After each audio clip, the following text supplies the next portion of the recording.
జిల్లా రంపచోడవరం నియోజకవర్గం మండల కేంద్రమైన అడ్డతీగలలో జేసీసీ ఇన్ఛార్జ్ మేనేజర్గా బాధ్యతలు తీసుకున్న విజయలక్ష్మి అల్లూరి సీతారామరాజు జిల్లా అడ్డతీగల మండలంలో అడ్డతీగల జేసీసీ మేనేజర్ పదవి విరమణ చేయడంతో అధికారుల ఉత్తర్వుల మేరకు ప్రస్తుతం రాజవోమంగి జేసీసీ మేనేజర్గా పనిచేస్తున్న విజయలక్ష్మిని అడ్డతీగల జేసీసీ ఇన్ఛార్జ్ మేనేజర్గా నియమించడం జరిగింది. అందరికీ నమస్కారం అండి. నా పేరు విజయలక్ష్మి. రాజవోమంగి సొసైటీ మేనేజర్గా జీసీసీ మేనేజర్గా పనిచేయడం జరుగుతుంది.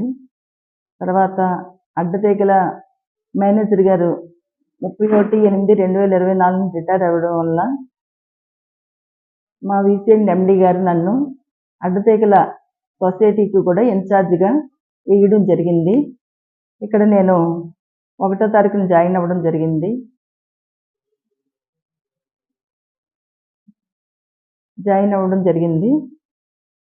ఇక్కడ ఎటువంటి సమస్యలు ఉన్నా వాటిని సరిదిద్ది ప్రజలకు ఎటువంటి ఇబ్బంది లేకుండా సరిచూసుకుంటానని మీకు అందరికీ తెలియపరుస్తున్నాను.